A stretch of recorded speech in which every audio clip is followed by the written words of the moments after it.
Ad-da'i wal mu'ammin fil ajri sawa. Yang baca doa dengan yang mengaminkan pahalanya sama. Qad ujibat da'watukuma. Kamu berdua, doa kamu dikabulkan Allah. Padahal yang berdoa satu orang, Nabi Musa alaihissalam.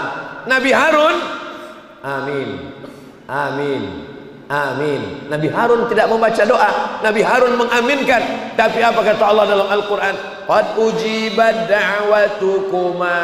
Doa kamu berdua sudah dikabulkan. Itu menunjukkan bahwa berdoa bersama, 2 orang, 3 orang, beramai-ramai, ada dalilnya menurut sunnah Rasulullah sallallahu alaihi wasallam. Nabi naik ke atas mimbar. Ketika kaki Nabi naik ke atas tangga yang pertama, amin. Naik ke atas tangga yang kedua, amin. Naik ke tangga yang ketiga, amin. Sahabat heran, kenapa amin, amin, amin? Tidak kedengaran siapa yang berdoa. Kata Nabi, tadi Jibril membacakan doa dan kamu tidak mendengar dan tidak melihat. Apa doa Jibril ya Rasulullah? 3. Bu'dan liman adraka Ramadan falam yughfarlah. Celaka orang yang bertemu dengan Ramadan tapi dosanya tidak diampunkan. Amin. Bu'dan liman dzukirta walam yusalli alaika. Celaka orang yang ketika disebut namamu tapi dia tidak bersolawat untukmu. Amin. Bu'dan liman adraka walidahul kibara ahaduhuma aw kilahuma falam yudkhilahul jannah.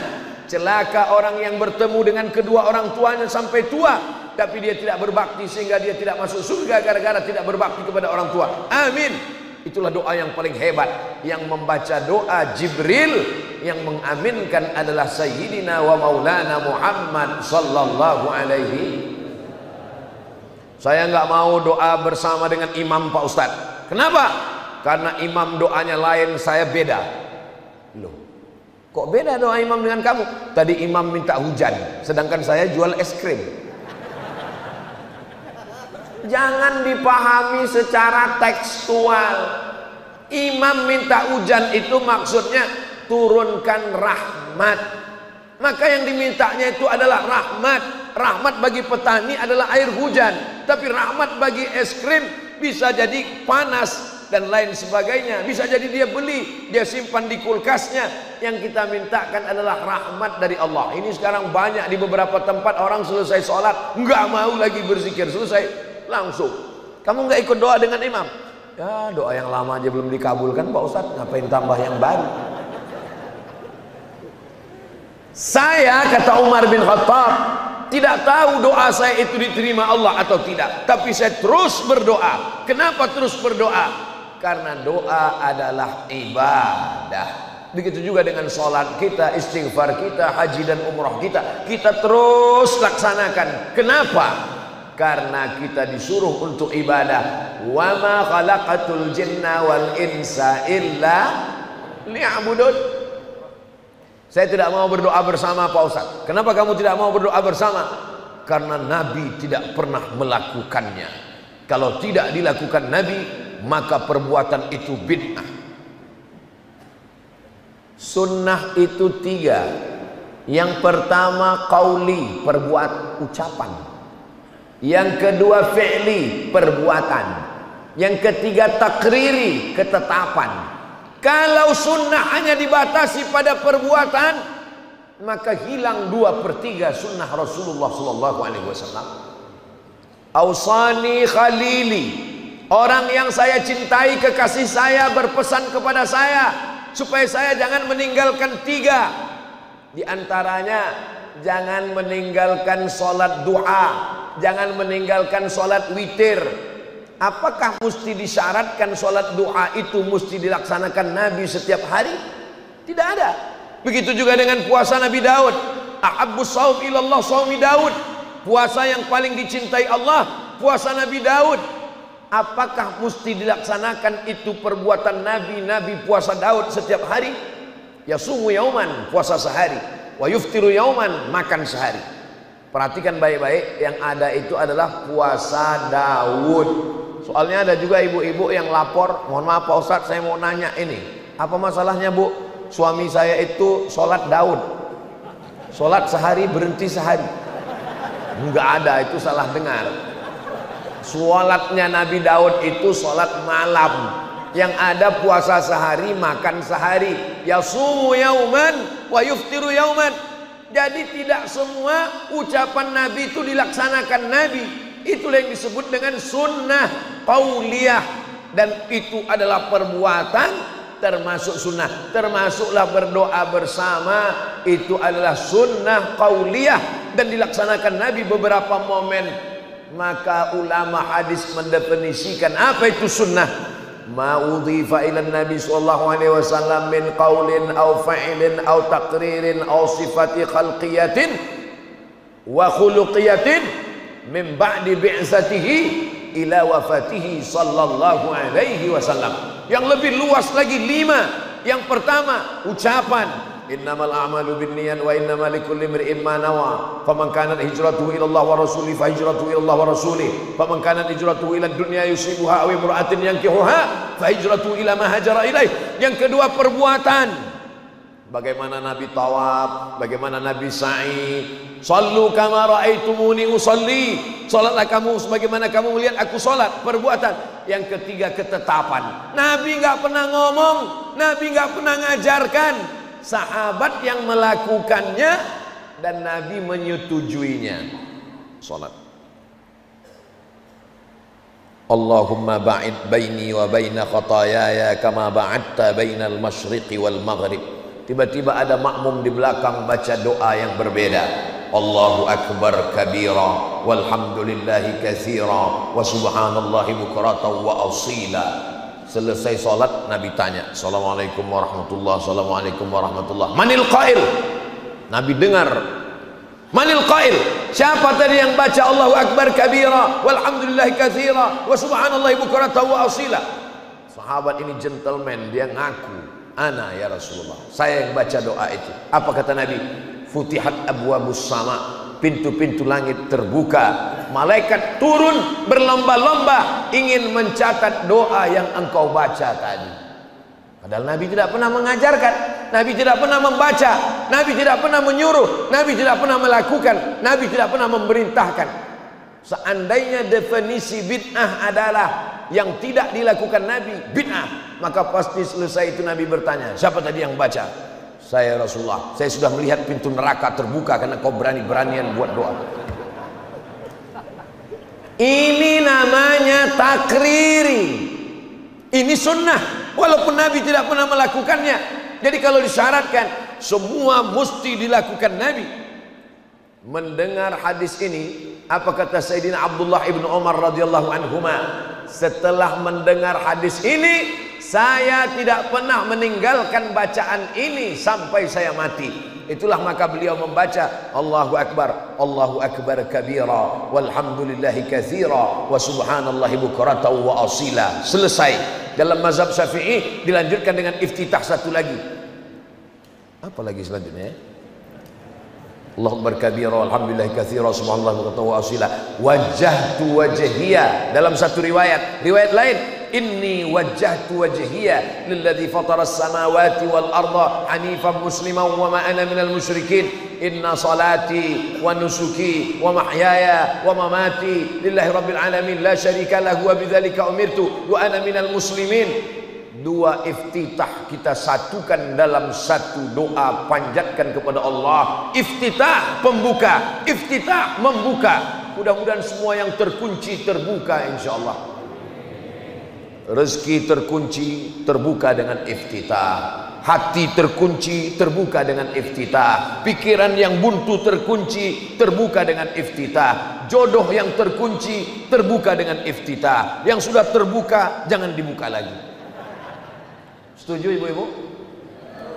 Mereka sudah setuju. Saudara yang dimuliakan Allah Subhanahu wa taala, aqimis salata liduluki syamsi, dirikanlah salat ketika matahari tergelincir, ketika matahari sedang panas terik, ila ghasaqil lail, sampai masuk malam, maghrib dan isya. Lalu kemudian apa kata Allah Subhanahu wa taala? Wa Qur'anal fajri. Quran disebut dengan Quran Fajri. Salat subuh itu namanya salatus subhi, nama yang lain salatul ghadati, nama yang lain Quranul Fajri. Kenapa? Karena Nabi membaca ayat paling panjang pada salat subuh, inna Quranal Fajri kana mashhuda. Sesungguhnya salat subuh itu dipersaksikan oleh para malaikat. Apakah salat maghrib tidak disaksikan malaikat? Apakah salat zuhur tidak disaksikan malaikat? Mengapa salat subuh dikatakan disaksikan malaikat? Ternyata malaikat paling banyak mengikuti, menyaksikan orang yang sholat adalah pada sholat subuh. Rupanya malaikat itu yata'aqabuna fikum, malaikat berganti-gantian. Malaikat yang ditugaskan menjaga kita, inna alaikum lahafizin kiraman katibin ya'lamuna ma taf'alun. Malaikat yang jaga kita tadi malam itu ganti-gantian dengan malaikat yang siang, sip-sipan. Lalu kemudian kapan mereka bertemu? Bertemunya pada saat sholat subuh. Malaikat yang berjaga tadi malam dengan malaikat yang menjaga siang ketemu pada sholat subuh. Lalu kemudian malaikat itu menghadap Allah dan Allah bertanya. Allah bertanya berarti Allah tidak tahu, Allah Maha tahu. Lalu kenapa Allah bertanya? Allah mau kasih tahu kepada mereka yang dulu berkata, ataj'alu fiha man yufsidu fiha wa yasfikud dima. Untuk apa kau ciptakan mereka ya Allah? Mereka akan berperang, mereka akan kelahi, mereka akan menumpahkan darah, mereka akan bermusuhan. Apa kata Allah? Hai malaikat, sudah kau lihat subuh tadi di Pemekasan, di Masjid Agung? Mereka tidak kelahi, mereka tidak bertengkar, mereka tidak menumpahkan darah, mereka tidak berperang. Apakah kalian malaikat pernah menyaksikan manusia melihat surgaku? Belum. Pernahkah mereka melihat nerakaku? Belum. Pernahkah mereka melihat aku? Belum. Andai mereka pernah melihat surgaku, menyaksikan nerakaku, melihat aku seperti kalian, maka tentunya mereka lebih hebat, lebih khusyuk. Subuh ini kita dibanggakan Allah kepada para malaikatnya insyaallah. Man shalla subha fi jama'atin, siapa yang sholat subuh berjamaah, summa qa'ada yadhkurullah, dia tidak langsung pulang ke rumah tapi duduk dulu, habis sholat duduk, yadhkurullah, berzikir mengingat Allah. Sampai kapan? Hatta tatlu asyam, sampai terbit matahari. Tadi saya mulai tausiah jam 5 kurang 15, maka insya Allah saya bicara 1 jam. Kenapa saat berzikir dan saat majelis ilmu orang bisa ngantuk? Ternyata orang yang paling tenang hatinya adalah saat zikir dan majelis ilmu. Maka saya tidak pernah marah kalau ada jamaah yang ngantuk lalu saya marah, itu kenapa tertidur, itu kenapa, nggak pernah seumur-umur. Kenapa? Karena kalau ada jamaah yang tertidur itu maknanya ngajinya sudah masuk ke hati. Coba baca ayat dalam Al-Quran, ala bizikrillahi tatma'innul qulub. Ketahuilah, dengan berzikir maka hati menjadi tenang. Kalau ini tidak berzikir, ini sibuk. Yang paling jahat ini yang paling jahat. Yang paling jahat itu adalah pikiran ini kemana-mana. Nanti kalau kamu pensiun, kamu susah, kamu melarat, kamu nggak makan, nggak ada gajian, nggak ada uang tunjangan, uang sipak, uang tendang, uang sundul, nggak ada dapat ini, nggak ada. Akhirnya orang stres, depresi. Gara-gara apa? Pikiran. Saya pergi ke rumah sakit. Kebetulan ada keluarga yang sakit. Ketemu dengan teman saya, dosen. Loh, Pak dosen, Pak dokter ngapain? Mertua saya sakit Pak Ustadz. Terus awalnya tangannya luka, kecil ada luka, dibawa ke dokter. Kata dokter, ini luka ini kalau nanti kena sakit gula ini akan diamputasi, akan dipotong. Mendengar cerita itu lalu kemudian dia ketakutan, naik gula darahnya, naik jantung koronernya, naik asam uratnya, naik asam lambungnya, sekarang koma Pak Ustadz. Gara-gara apa? Yang paling jahat itu adalah pikiran. Makanya orang gila sehat, karena orang gila nggak berpikir. Nah, kalau kita di kota-kota besar, bagaimana cara supaya otak ini jangan berpikir? Ada namanya rumah spiritual. Sampai di rumah spiritual kita diajarkan, tulisannya besar-besar di pintu, how you can stop your mind. Bagaimana Anda menghentikan pikiran? Bagaimana cara menghentikan pikiran? Pejam mata. Langsung terbayang uang listrik, uang air. Bagaimana cara supaya otak jangan berpikir? Dengarkan suara gemericik air. Dihidupkan suara air. Dengarkan suara kicau burung. Tujuannya itu apa? Untuk supaya menghentikan pikiran. Orang Islam tidak perlu. Bagaimana supaya berpikir berhenti? Tarik nafas panjang. Tahan. Islam tidak mengajarkan tarik nafas panjang, tahan, keluar dari bawah. Kita tidak diajarkan mendengar gemericik burung. Cukup dengan afdhalul zikri fa'lam annahu la ilaha illallah, la ilaha illallah, la ilaha illallah. Ketika mulut mengucapkan la ilaha illallah, telinga mendengar la ilaha illallah, hati la ilaha illallah, otak diajak untuk la ilaha illallah. Jangan pikirkan yang lain. La ilaha illallah, maka semuanya berzikir, berhenti berpikir. Istirahat yang paling tenang adalah zikir. Tapi ingat, berzikir mesti ada mursyidnya, mesti ada pemimpinnya. Tiba-tiba datang ibu-ibu bawa tasbih. Ustaz Abdul Somad, ya, ada yang mau saya tanyakan, tapi privat, 4 mata dengan Ustaz. Saya bilang jangankan 4 mata, 3 pun bisa. Apa masalahnya? Saya setelah berzikir ini, saya tahu siapa tamu yang akan datang.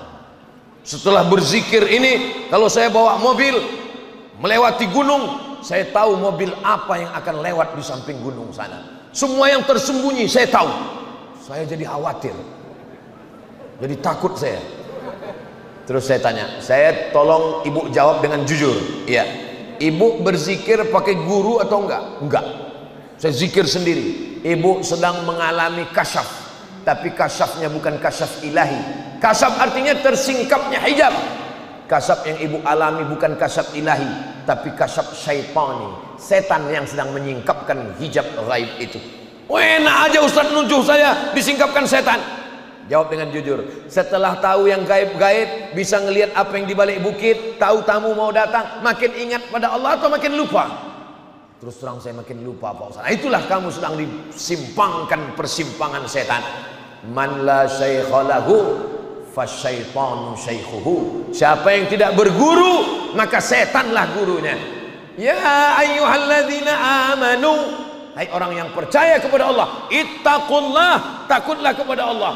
Wa kunu ma'as shadiqin, hendaklah kamu bersama dengan orang yang benar. Kata Syekh Ali Jum'ah, itulah dalil rabitah, mengikatkan qalbu dengan Syekh. Jadi yang mau berzikir, ambil talqin zikirnya dengan Syekh. Berbagai macam ada guru-guru Syekh, termasuk guru kita Fadilatul Ustadz Kiai Haji Dr. Ahmad Fauzi Tijani. Beliau tapi belum tentu diterima juga. Beliau tetap ada fit and proper test. Nah, dilihatnya dulu. Nanti kalau datang ke beliau, tolong saya talkinkan zikir Syekh, dia lihat dulu. Wah, ini kayaknya belum. Nanti datang lagi kira-kira beberapa bulan lagi, bersihkan dulu dirimu, ikut aja apa kata Syekh, insya Allah, supaya kita selalu dibimbing. Terjadi macam-macam, cepat lapor. Kenapa? Karena zikir juga bisa. Orang yang minum khamar tahu bahwa khamar itu haram, orang yang berzina tahu zina itu maksiat. Tapi orang yang disesatkan dalam keadaan berzikir, ini yang bahaya, mengaku jadi wali. Oh, saya pun kemarin udah ada yang bisikkan ke telinga saya melihat Ustadz Somad ini walinya bukan wali lokal, tapi wali internasional. Langsung saya heran, aku wali, saya bilang. Lalu saya balas bisik, saya ini memang wali kelas. Ala inna awliya Allah, ketahuilah wali Allah. Siapa itu wali Allah? La khaufun alaihim wala hum yahzanun. Tidak ada rasa takut dalam hatinya, tidak ada cemas dalam hatinya. Kalau kau tidak ada rasa takut, jadi kalau siapapun yang membisikkan engkau wali Ustaz Abdul Somad, saya masih ada rasa takut dalam hati. Takut sama siapa? Takut sama istri, takut sama masa depan. Kita hanya merasa, dan yang paling benar rasa itu adalah mendekatkan diri kepada Allah. Siapa yang sholat subuh berjamaah, setelah itu dia duduk berzikir mengingat Allah hatta tatul asyam, sampai terbit matahari. Kira-kira di Pamekasan matahari sudah terbit atau belum? Sudah kelihatan. Hatta yusalli hatta tatul asyam, sampai terbit matahari. Tsumma yusalli rak'ataini, salat sunat 2 rakaat. Salat sunat saat terbit matahari. Terbit matahari namanya syuruq, saat terbit itu namanya isyraq. Kanat lahu ka ajri hajjatin wa umrah, dapat pahala seperti haji dan umrah. Begitu disebutkan dalam kitab Sunan At-Tirmidzi, pegangan Ahlus Sunnah wal Jamaah. Kata Imam Abu Isa Ibnu Saurah At-Tirmidzi, hadisun hasan, hadisnya hadis hasan. Hadis paling tinggi sahih, di bawah sahih hasan, di bawah hasan dhaif. Hadis hasan tidak ada ikhtilaf antar ulama tentang mengamalkannya. Mudah-mudahan kita istiqomah insyaallah, amin ya rabbal alamin. Bapak ibu saudaraku yang dimuliakan Allah, kalau ada orang bisa berjalan di atas awan, terbang di atas angin, la taghtar, jangan tertipu. Idza ra'aitar rajul, kalau kau lihat ada seseorang yatiru fil hawa, terbang di awan, yamshi 'alal ma, berjalan di atas air, la taghtar, jangan tertipu, jangan terpukau. Kenapa? Karena iblis pun bisa melakukan itu. Tapi pandanglah pada istiqomahnya.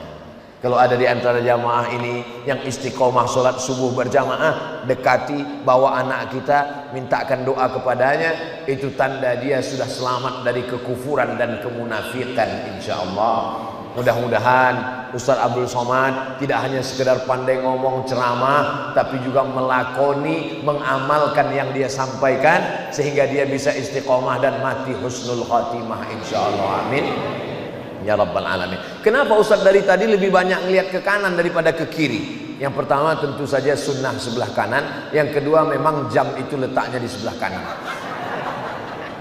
Peletakan jam di tiang kanan itu memang sudah tepat sekali.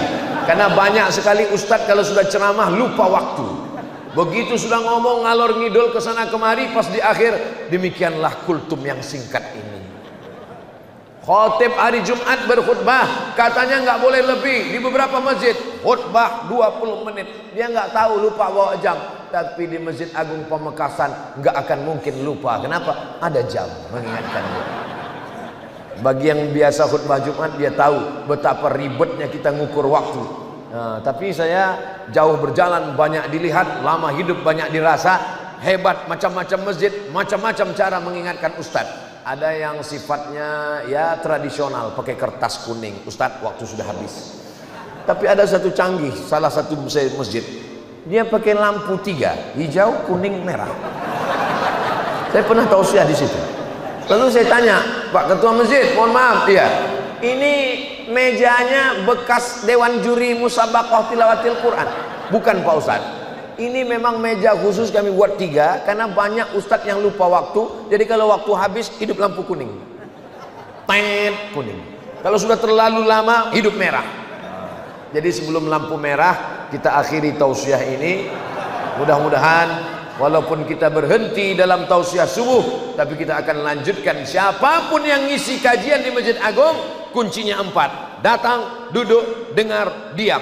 Ngantuk-ngantuk, tetap dapat pahala iktikaf insyaallah. Demikianlah yang dapat Al-Fakir sampaikan. Banyak kata-kata tidak berkenan di hati, menyinggung perasaan Al-Fakir Abdul Somad, mohon maaf. Maukah Bapak Ibu memaafkan silap salah saya? Alhamdulillah, lebih baik minta maaf di dunia daripada mencari di akhirat. Aqulu qawli hadza astaghfirullah li wa lakum. Subhanakallahumma wa bihamdika asyhadu an la ilaha illa anta astaghfiruka wa atubu ilaik. Wa sallallahu ala sayyidina Muhammad wa ala alihi wa sahbihi wasallam walhamdulillahi rabbil alamin. Wassalamu alaikum warahmatullahi wabarakatuh.